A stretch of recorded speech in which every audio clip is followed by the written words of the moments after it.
Well, next Monday's film is set in a futuristic society. Rollerball, starring James Caan, is next Monday at 10:05. In Miami Vice tomorrow, Crockett and Tubbs take up speedboat racing to expose a drugs dealer. Why the race?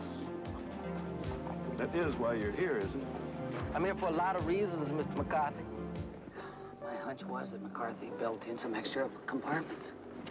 I don't see any. Maybe it's underneath. Nah. So he's not smuggling on this boat.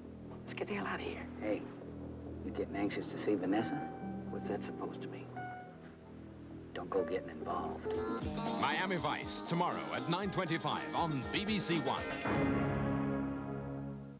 BBC Two's feature film shortly is Gloria, the story of a woman who's forced to protect a 7-year-old boy following his family's mob execution. On 1 in 15 minutes, a witty view of life through the eyes of Dave Allen. But now the news with the time at 9:45.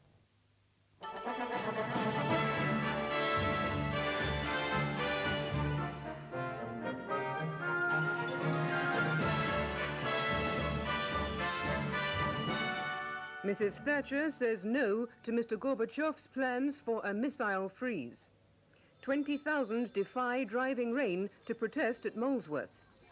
And a few hold-ups as Easter travellers make their way home. Mrs. Thatcher has rejected Moscow's new offer of a nuclear missile freeze in Europe.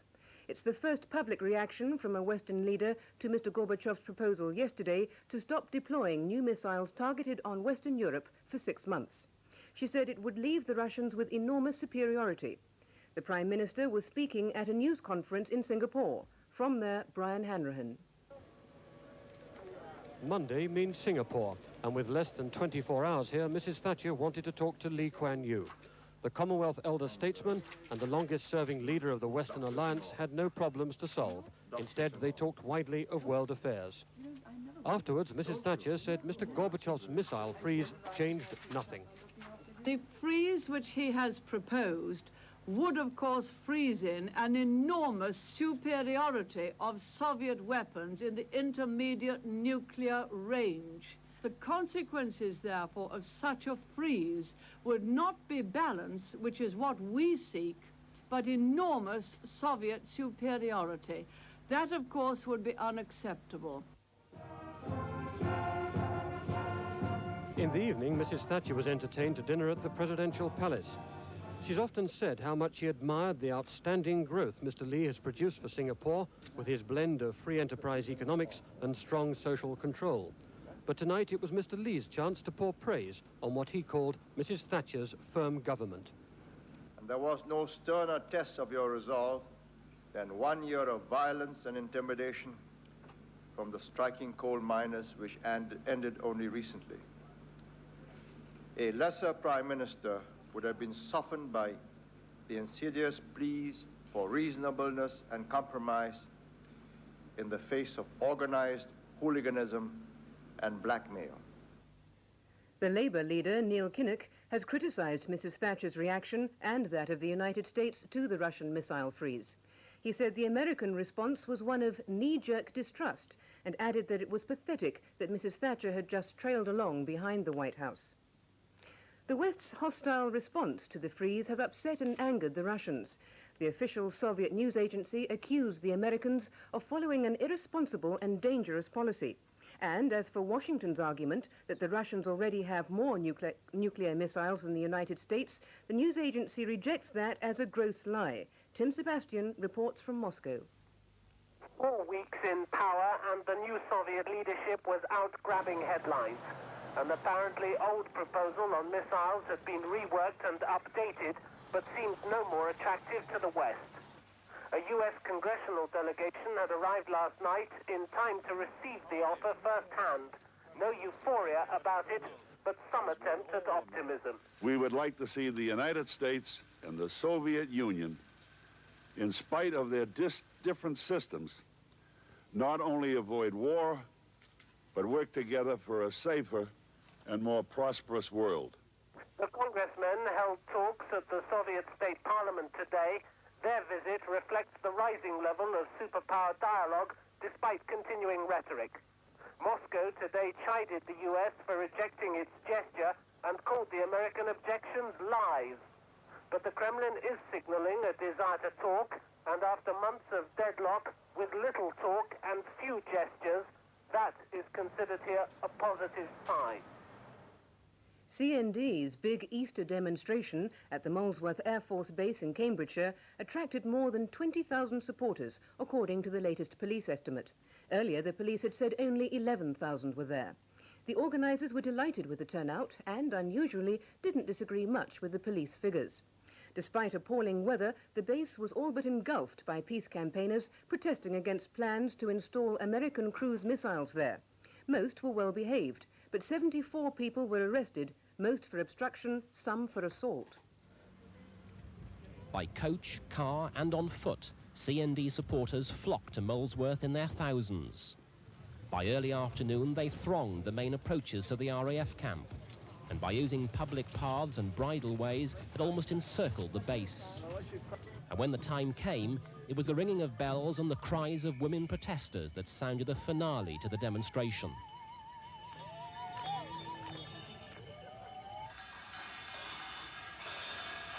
The organisers of the protest had feared that torrential overnight rain and continuing heavy showers would keep people away. In the end, CND leaders like Joan Ruddock were delighted with the turnout, though a few demonstrators weren't happy with her leadership, and they showed it. 2,000 police drawn from 11 forces kept watch on the protest on the ground and from the air. Generally, the relationship between police and demonstrators was good-humoured. A new bylaw making it illegal to hang things on the perimeter fence wasn't enforced. And when pro-nuclear campaigner Lady Olga Maitland turned up, the police seemed anxious to avoid confrontation. The protest over, the demonstrators packed up and went home, warning that today was just the beginning. Molesworth would see more big demonstrations against cruise missiles. Police in Bristol are still searching for a 7-year-old boy who's been missing for 2 days. Luke Cann disappeared while playing hide-and-seek in a park near his home. The police say they're seriously concerned for his safety. They'd like to interview a man who was seen driving a white Ford Escort in the area on Saturday.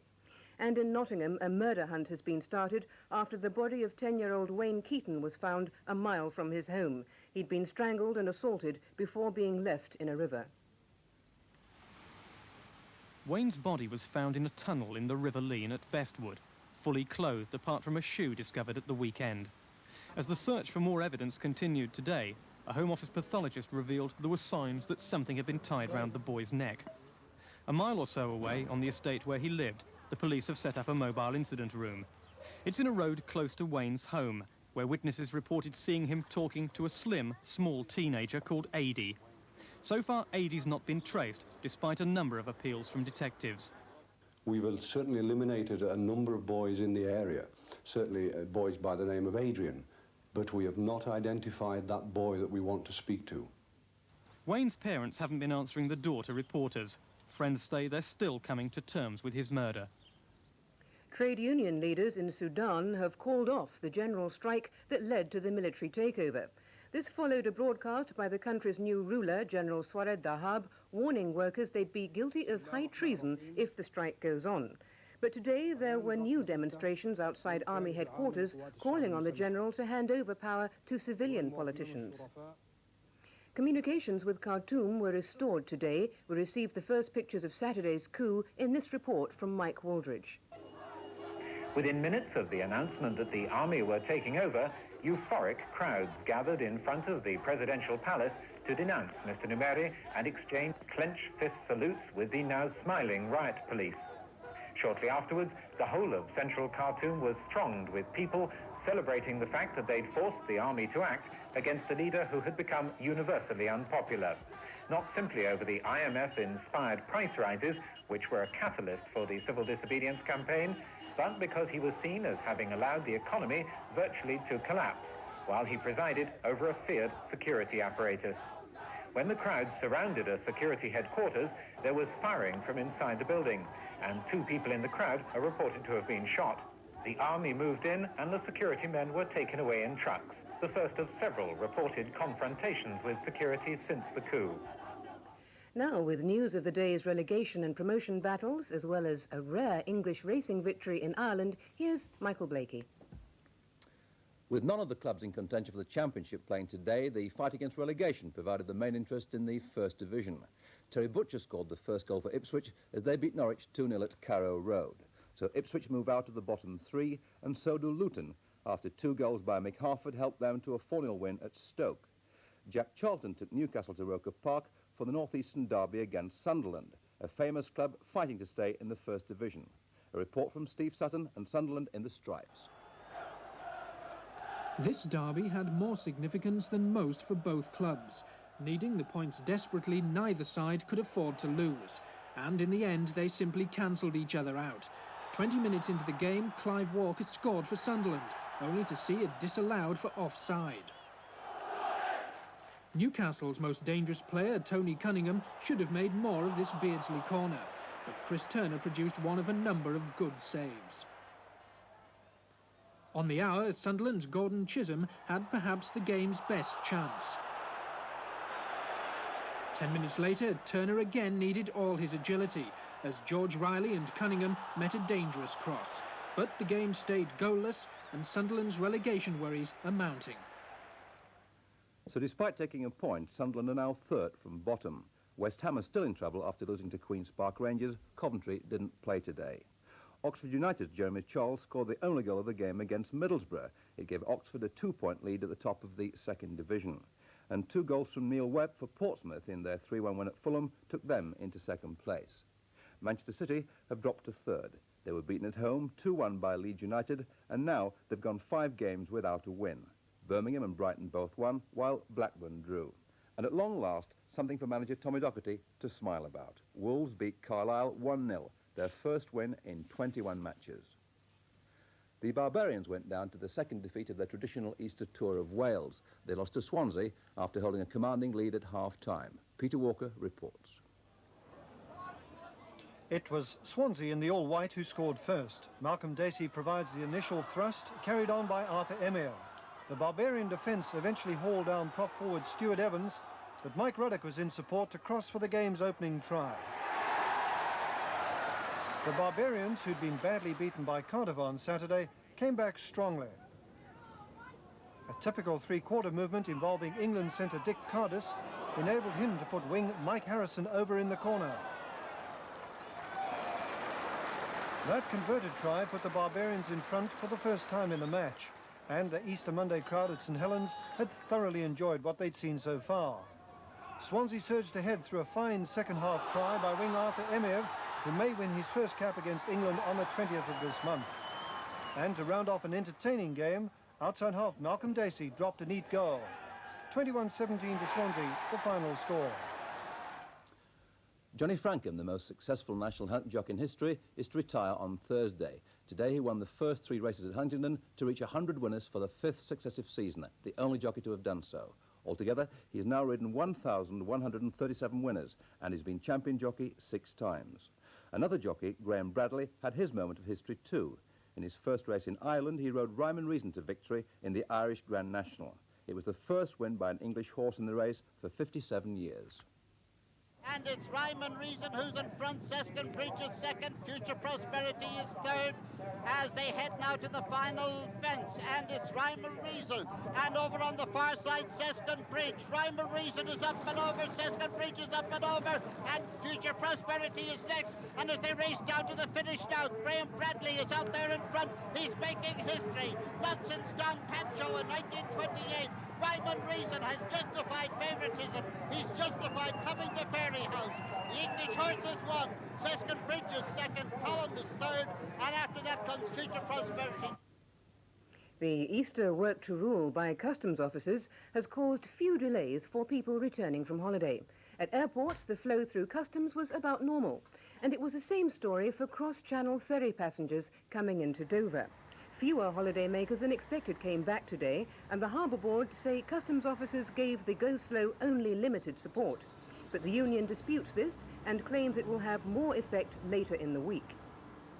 The biggest delays at Dover today were caused by rough weather. On the roads, traffic on the M1 motorway kept moving, unlike last Friday's 40-mile queue near Northampton. But there was heavy traffic around most seaside resorts. There was a dramatic air-sea rescue along the Kent coast after 2 youths became trapped in a cave at the bottom of a cliff.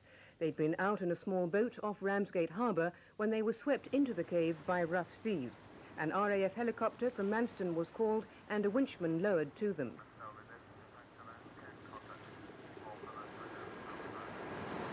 He got the first youth out fairly quickly, but when he returned for the second, the cave was quickly filling with water as the tide came in.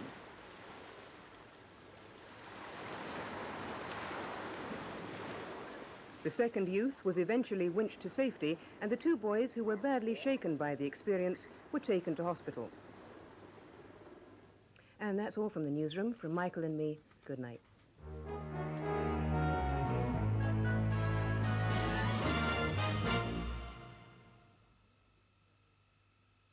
Good evening to you. Well, it's not been the best of weather this Easter, I'm afraid, mainly due to this low pressure area. As it's tracked across, it brought some fairly heavy showers around.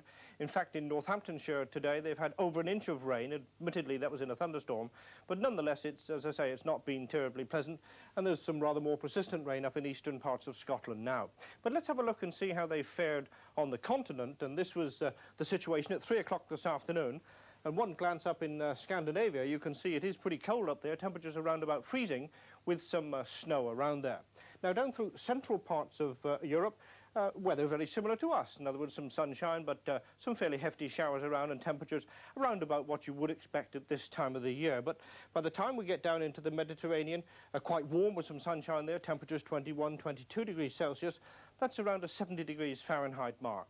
But the best of the weather, the hottest weather, once again down in North Africa, where they've been basking in the sunshine, temperatures up to 30, 31 degrees Celsius. That's close on 90 degrees Fahrenheit. And remember, that's in the shade. That's provided you can find some. Well, back to tonight then, first of all, and a good deal of cloud with some rain still up in northern and eastern parts, but in many southern districts, the showers dying away and becoming fairly misty there, I think. And quite a cold night, 4 or 5 degrees Celsius, around the 40 degree Fahrenheit mark. And then tomorrow, well, a bit misty to start with in southern parts of the country, but that will be clearing away, I think, as we go through the morning. And in many places, there will be some sunshine, certainly more sunshine than there has been today, but a fair amount of cloud, the cloud giving showers from time to time, 1 or 2 fairly heavy ones still. And I think in northern parts of Ireland, northwest England, some of those showers could merge to give perhaps a longer period of rain, but then the sun will be coming out and it'll be brightening up a bit. Once again, though, near this eastern coast of Scotland, perhaps the northeastern coast of England, still cloudy, still cool with some rain, although even there it'll turn more showery. Temperatures tomorrow, very much the same as today, up to 14 Celsius, 57 Fahrenheit. That's it. Bye-bye.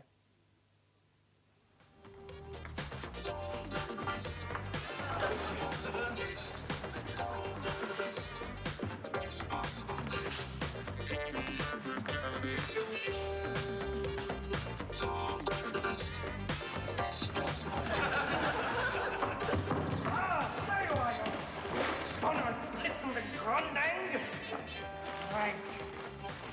Double beef burger with chips.